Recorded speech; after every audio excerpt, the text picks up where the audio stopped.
Hello, my name is Amy Isaacs and I'm an occupational therapist and the Programs Manager at the Western Cape Forum for Intellectual Disability in Cape Town, South Africa. In a previous video, the importance of structure and routine for children with severe to profound intellectual disability was discussed. In this video, we look at how to engage the child throughout the day. This will include addressing the integrated support needs of children with severe to profound intellectual disability. Let's start by understanding the steps to learning are the same for everyone. Children with intellectual disability may just take a bit longer to learn new concepts and require a bit more time and engagement on each step. As mentioned in a previous video, the daily program is the most important component for you if you intend to teach a child with severe to profound intellectual disability. How you plan to engage with children within your daily program is just as important as the program itself. When planning towards your daily program, it is key to firstly identify the needs of the children you are working with. It is important to identify the capabilities of the individual children in your class so that you are better able to design and plan your daily program around the needs of the children. Children with severe to profound intellectual disability should be supported by a team of professionals and carers who can provide information on the types of support needs for the child. As with all programs for children with intellectual disability, early intervention by starting young is very important. When engaging with children with intellectual disability, it is important to break learning down into smaller steps to help the child know basics first. By following simpler steps, the child will learn to know the names of objects, what these objects can be used for, and where in the surrounding environment they can be found. Programs for learning should consider the developmental periods of the outcomes you have planned into your program. Thus, when engaging with your children, make sure the developmental period being taught is appropriately paired with the current functional abilities of each child. Most children with intellectual disability, regardless of their age or capabilities, will benefit from a structured learning process. However, each child will be different. Our goal should be to start with what the child can do, meet them where they are at, and develop a program according to this, their support needs and goals. Lastly, in learning throughout the day, it is important to teach children with intellectual disabilities how to approach problem-solving situations and develop their ability to adapt to an environment. This process of learning problem-solving and adaptability is a slow process, and you need to take time to plan, teach, and engage the child at this level before moving on to the next step or the next item on your program. It is important to not give up if the child does not react or respond immediately. I encourage you to persist and keep working at the pace of the child or the group. We are mindful that children with intellectual disabilities might not be able to reach the higher levels of cognitive development even within a specific learning program. However, it is still possible for children with intellectual disability to enjoy a meaningful and good quality of life by interacting with others and the environment at their own level of understanding, if only we change the way we teach and engage. We need to adapt the learning material and teach on the child's level of understanding and build on it from there. When engaging children with severe to profound intellectual disability, we need to meet them where they are at first, before we try to teach them anything new. Often we focus on the learning program and not on the child's needs and capabilities. Most children with intellectual disability have the potential to reach and learn successfully within using different ways of thinking and doing. How we engage children in the way we teach and the way they learn, through using their senses and movements, the way they understand through using pictures or objects, can help them learn more actively.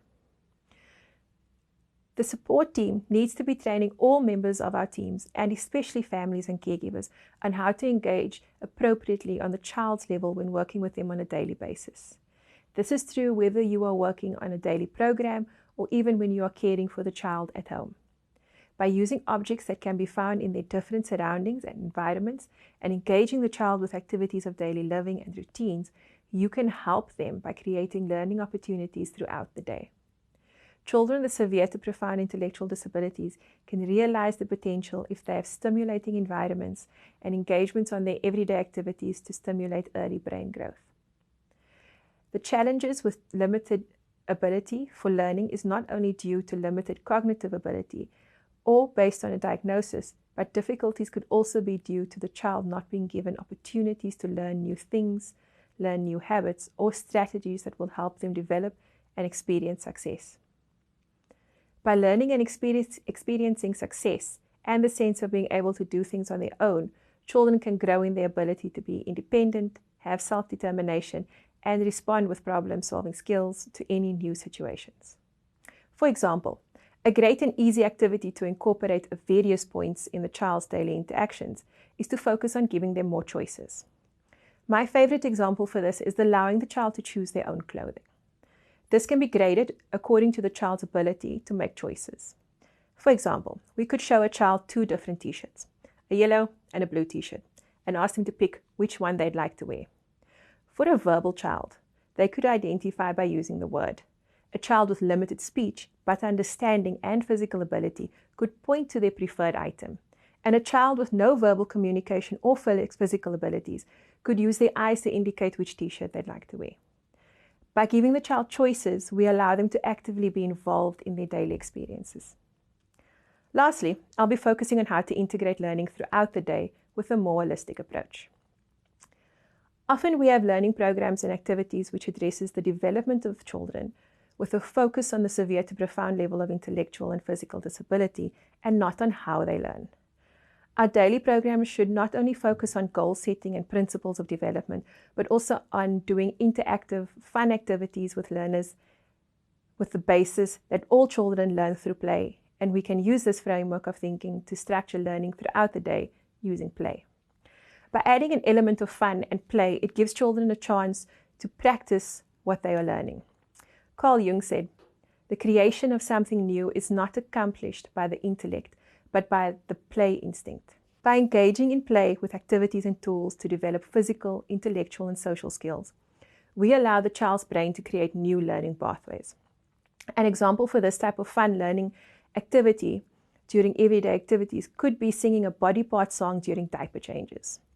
The caregiver has an opportunity to engage with the child during a seemingly mundane task. However, it is also an opportunity to encourage eye contact, improving their social skills, learn body parts, which improves their intellectual skills, and move the child's body for them, considering that some children with severe and profound intellectual disability may have severe physical limitations, and therefore this becomes a holistic activity, encouraging various areas of development. Let's look at another example in the picture. Our long-term goal for this child was to improve her ability to sit with support, eat on her own, and recognize her own name. In this activity, my goals were improved head control, which would help her ability to hold her head up for a longer period each week. I wanted her to respond to her name being called, and then maintaining her attention for the duration of the activity.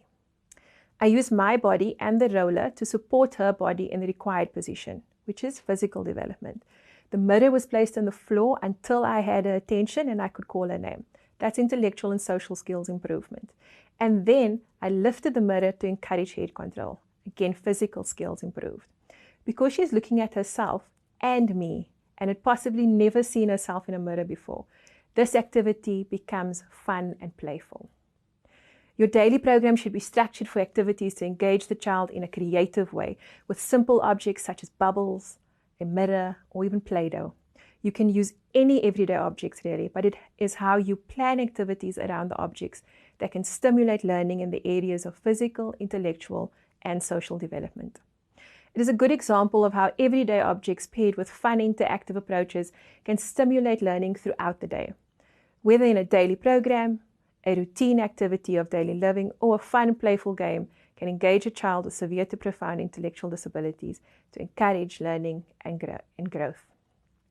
In closing, James Comer said, "No significant learning occurs without a significant relationship." When we think about learning through the day, it is important to remember to include time to engage with our children, not only in teaching, but also in supportive relationships and simple gestures like hugs and shared laughter. It is in the shared moments of joy that true learning occurs, which also helps build social character.